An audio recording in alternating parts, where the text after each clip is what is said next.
بسم اللہ الرحمن الرحیم ان اللہ علی کل شیء قدیر صدق اللہ العظیم و صدق رسولہ النبی الکریم الامین۔ اللہ تبارک و تعالیٰ کے نام سے جو بڑا مہربان نہایت رحم کرنے والا ہے، ارشاد رب العالمین ہوتا ہے ان اللہ علی کل شیء قدیر، بے شک اللہ تعالیٰ ہر چیز پر قادر ہے۔ اللہ تبارک و تعالیٰ اس چیز پر بھی قادر ہے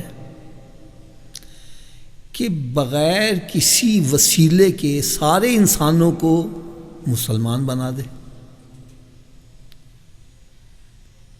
جیسے میں ایک مثال دیتا ہوں، نسل انسانی کی بقا کے لیے، اس کو آگے بڑھانے کے لیے مرد اور عورت کا ملاپ رکھا ہے۔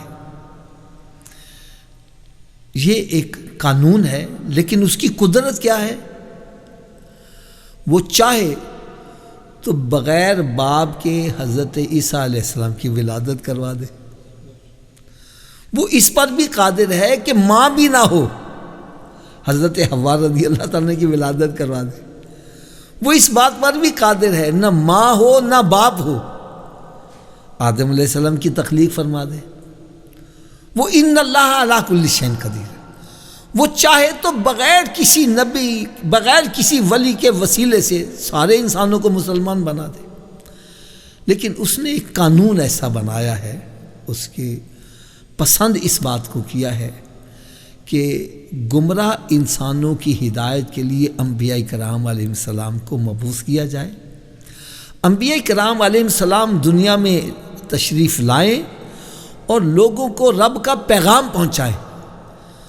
جب لوگوں کو رب کا پیغام پہنچائیں گے تو جو ان کا کہا مانے گا ان کو انعام و اکرام سے نوازا جائے، جو انکار کرے گا ان کو دوزخ میں سزا دی جائے۔ اور جب انبیاء کرام علیہ السلام تبلیغ کریں گے، لوگوں کی خواہشات کے خلاف بات کریں گے، تو لوگ ان پر زیادتی کریں گے، یہ صبر کریں گے، اللہ تعالیٰ کے ہاں سے ان کو اجر عظیم عطا کیا جائے گا۔ تو انبیاء کرام علیہ السلام کا یہ مشن ہے کہ جو رب کا پیغام ہم تک پہنچاتے ہیں، اور پھر انبیاء کرام علیہ السلام کو ایک امتیازی حیثیت مخلوق میں جو دی جاتی ہے، وہ یہ کہ اللہ تعالیٰ ان کو معجزات عطا فرماتا ہے۔ اور طریقہ کار یہ ہوتا ہے کہ جس قوم میں کسی بھی کام کو انہوں نے درجہ کمال تک پہنچایا ہوتا ہے، اللہ تعالیٰ اپنے نبی کو اس میں اکمل بنا کے بھیجتا ہے۔ جیسے میں ایک آسان سی مثال دیتا ہوں، جب حضرت موسیٰ علیہ السلام نے فرعون کو دین کی دعوت دی تو اس نے کہا اگر تو اللہ کا نبی ہے تو پھر آ میرے جادوگروں سے مقابلہ کر۔ تو جادوگر اکٹھے ہو گئے، سارے چاروں طرف موسیٰ علیہ السلام کے جادوگر اکٹھے ہو گئے، موسیٰ علیہ السلام درمیان میں کھڑے ہیں۔ اب جادوگروں نے رسے، شہتیر، یہ سب کچھ ڈالے اور جادو کے زور سے وہ سانپ بن کر چلتے ہوئے نظر آئے۔ جب یہ سانپ سارے کی طرف سے چلتے ہوئے چاروں طرف سے موسیٰ علیہ السلام کی طرف بڑھتے نظر آئے تو اللہ رب العزت نے ارشاد فرمایا موسیٰ تم بھی اپنا عصا ڈال دو۔ حضرت موسیٰ علیہ السلام نے اپنا عصا بھی ڈال دیا، تو حضرت موسیٰ علیہ السلام کا عصا بھی سانپ بن گیا۔ تو جادوگر سمجھے کہ ہم بھی جادوگر ہیں تو یہ بھی جادوگر ہیں، اس لیے کہ ہم نے رسی ڈالی وہ بھی سانپ بن گیا، انہوں نے عصا ڈالا وہ بھی سانپ بن گیا۔ وہ کہنے لگے یہ ہماری طرف سے جادوگر ہی ہیں۔ لیکن وہ جادوگر مسلمان کیوں ہوئے، ایمان کیوں لے آئے؟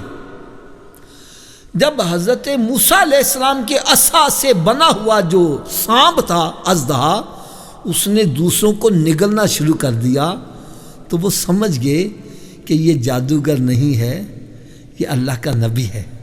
اس کی وجہ یہ ہے کہ جادو کے زور سے وہ چھڑی کو سانپ بن کے چلتا دکھا تو سکتے ہیں، لیکن یہ جادو کے زور سے بنا ہوا سانپ کسی کو تکلیف نہیں پہنچا سکتا، کسی کو ڈس نہیں سکتا، کھا نہیں سکتا۔ جیسے ہمارے یہاں آپ نے دیکھا ہوگا ربڑ کا ایک سانپ سا ہوتا ہے، ہم ایسے اوپر سے پھینکتے ہیں نا تو وہ ایک دم ایسے ہلنا شروع کر دیتا ہے، تو عام بندہ دیکھ کے ڈر جاتا ہے۔ تو یہ سمجھو کہ وہ جادو کے زور سے انہوں نے وہ چھڑی کو چلتا ہوا تو دکھا دیا سانپ بن کے، تاکہ لوگ دیکھ کے ڈر جائیں، لیکن اس میں نقص یہ تھا وہ کسی کو کاٹ نہیں سکتا تھا۔ وہ کہنے کہ اگر یہ جادوگر ہوتا تو ان کا بنا ہوا اژدہا یہ چیزوں کو نکلتا نا، یہ نکل رہا ہے اس لیے یہ جادوگر نہیں، یہ اللہ کا نبی ہے۔ تو جادو میں وہ درجہ کمال تک پہنچے تھے، رب تعالیٰ ان کو اکمل بنا کے بھیجا۔ ٹھیک ہے، حضرت عیسیٰ علیہ السلام جب تشریف لائے تو اس وقت حکمت کو بڑا عروج تھا، دوائی کھلاتے تھے بیمار بندہ صحیح ہو جاتا۔ اللہ تعالیٰ نے اس میں اپنے نبی کو اکمل بنا کے بھیجا۔ آپ دوائی نہیں کھلاتے تھے، پھونک مارتے تھے، مٹی سے پرندہ بنا کے تو پرندہ زندہ ہو کے اڑ جاتا تھا۔ مادسات اندھے کو اور کوڑ کی مرض، برس کی مرض ہاتھ پھیرتے تھے بندہ ٹھیک ہو جاتا تھا، اور مردے سے کہتے کہ زندہ ہو جا تو مردہ بھی زندہ ہو جاتا تھا۔ اور قرآن مجید میں رب تعالیٰ نے واضح طور پر ارشاد فرمایا وَأُنَبِّئُكُم بِمَا تَأْكُلُونَ وَمَا تَدَّخِرُونَ فِي بُيُوتِكُم۔ حضرت عیسیٰ علیہ السلام نے فرمایا میں تمہیں بتلا دوں تم کھا کے کیا آئے ہو، گھر میں چھوڑ کے کیا آئے ہو۔ تو اللہ تعالیٰ اپنے نبیوں کو معجزات عطا کر کے بھیجتا تاکہ لوگوں کو پتہ چل جائے کہ یہ عام انسان نہیں ہے، یہ اللہ کے نبی ہیں۔ تو اسی طرح جب آخر میں سرکار دو عالم نور مجسم صلی اللہ علیہ وسلم خاتم النبیین کا تاج پہن کے تشریف لائے تو اللہ رب العزت نے اپنے محبوب صلی اللہ علیہ وسلم کو سراپا معجزہ بنا کر ہی بھیج دیا۔ آپ سر کے بالوں سے لے کر پاؤں کے تلووں تک سراپا معجزہ، سرکار دو عالم صلی اللہ علیہ وسلم کا رخسار معجزہ، سرکار دست اقدس معجزہ۔ یعنی آپ اندازہ کریں کہ سرکار صلی اللہ علیہ وسلم کے معجزے کی ہم کیسے کوئی انتہا بیان کر سکتے ہیں کہ نبی پاک صلی اللہ علیہ وسلم کی ایک انگلی اٹھ جائے تو ڈوبا سورج واپس آ رہا ہے، انگلی اٹھ جائے چاند دو ٹکڑے ہو رہا ہے۔ اگر ایک انگلی کی اتنی طاقت ہے تو آپ کے پنجے کا عالم کیا ہوگا۔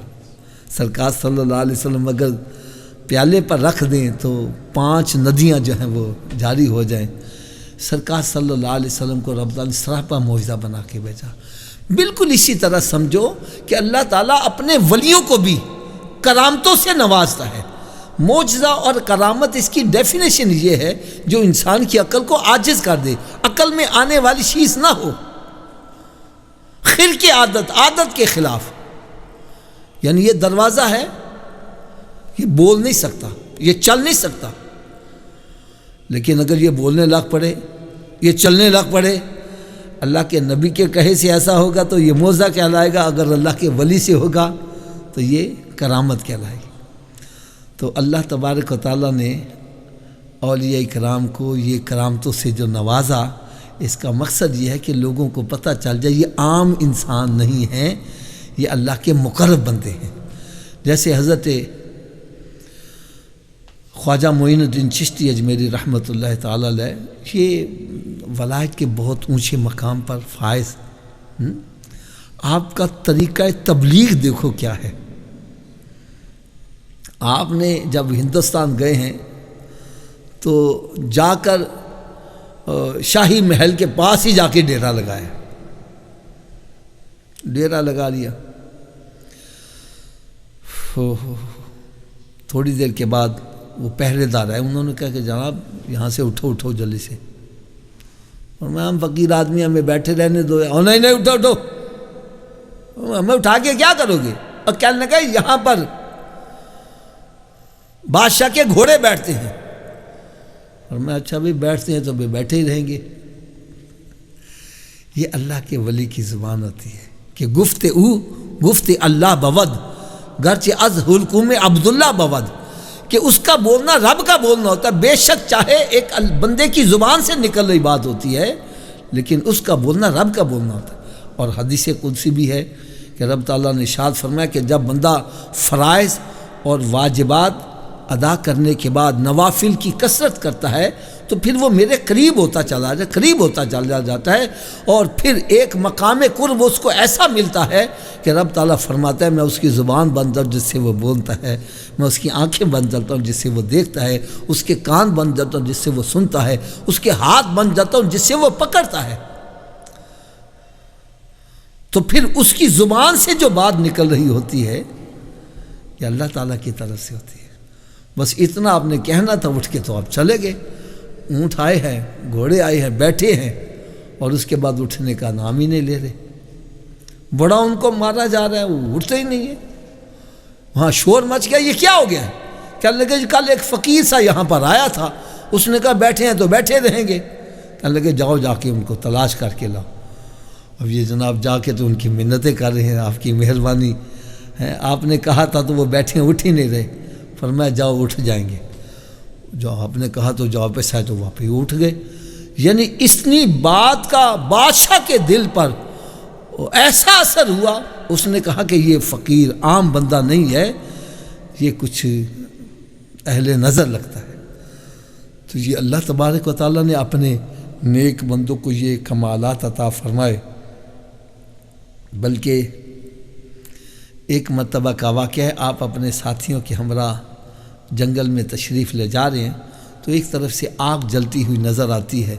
آپ نے اپنے کسی مرید کو بھیجا، جاؤ دیکھو یہ آگ جنگل میں کیوں جل رہی ہے۔ انہوں نے جا کے رپورٹ آ کر بتلائی کہ جی وہ تو وہاں آتش پرست ہیں، آگ جل رہی ہے، آگ کی پوجا کر رہی ہے۔ تو آپ نے فرمایا چلو ٹھیک ہے، ہم ان کو بھی تبلیغ کرتے ہیں۔ اب وہاں چلے گئے تو ان کا جو گرو گھنٹال تھا اس سے کہا کہ بھائی تم یہاں کیا کر رہے ہو؟ کہنے لگے ہم آگ کی پوجا کر رہے ہیں۔ کہنے لگے کب سے کر رہے ہو؟ کہنے لگے ہم تو نسل در نسل سے چلتے آ رہے ہیں، اس کی پوجا کر رہے ہیں۔ فرمایا اچھا آپ اتنے عرصے سے اس کی پوجا کر رہے ہو، پھر یہ تمہیں جلائے گی تو نہیں نا؟ کہنے لگا جی آگ کا کام تو جلانا ہی ہے، یہ تو جلائے گی، کوئی پوجا کرے یا نہ کرے اس کو جلائے گی۔ فرمایا تم اتنے عرصے سے اس کی پوجا کر رہے ہو، یہ پھر بھی تمہیں جلائے گی، اور جس کی میں پوجا کرتا ہوں اس کا حکم نہ ہو تو یہ جلا نہیں سکتی۔ کہنے لگے یہ کیسے ہو گیا؟ آپ نے اس کے بچے کو نا اٹھا کر تو آگ میں چھلانگ لگا دی۔ بچے کو اس لیے اٹھایا کہ اگر میں اکیلا جاؤں گا تو لوگوں کی توجہ کا مرکز نہیں بنے گا، بچہ ساتھ ہوگا تو یہ چیخیں ماریں گے، سارے اکٹھے ہو جائیں گے۔ وہ سارے اکٹھے ہو گئے، کیا ہو گیا جی بابا جی؟ بچے کو اٹھا کر چھلانگ لگا دی، یہ تو جل جائیں گے۔ سارے اکٹھے ہو گئے، چیخ و پکار شروع ہو گئی۔ لیکن آپ بڑے سکون کے ساتھ آگ کے اندر رہے، اور کافی دیر کے بعد جب باہر تشریف لائے تو آپ کے بدن کا ایک بال بھی نہیں جلا تھا، اور بلکہ آپ نے جس بچے کو اٹھایا ہوا تھا آپ کے ہاتھوں کی برکت سے بچہ بھی سلامت رہا۔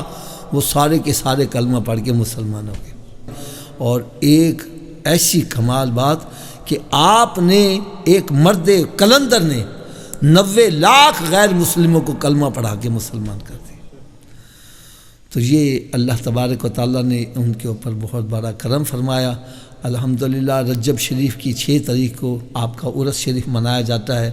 اہل عقیدت آج بھی چھٹی شریف کے نام سے وہ اہتمام کرتے ہیں۔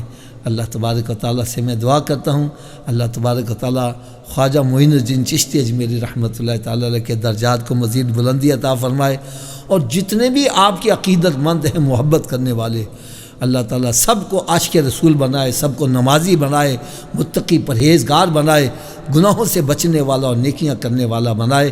اور اللہ تبارک و تعالیٰ نے جو دین کا درد ان کو عطا کیا، اور جو دین کا پھیلانے کا جو اللہ تعالیٰ نے طریقہ ان کو عطا کیا، درد ان کو عطا کیا، اللہ تعالیٰ اس کا ایک ذرہ ہمیں بھی عطا فرمائے، ہماری زبانوں میں بھی تاثیر پیدا ہو جائے، تاکہ لوگ جو ہیں وہ دین کی طرف راغب ہوں۔ جو گناہوں کی طرف زندگی بسر کر رہے ہیں، اللہ تعالیٰ ان کو بھی نیکیوں والی زندگی عطا فرمائے۔ وما علیہ الا البلاغ۔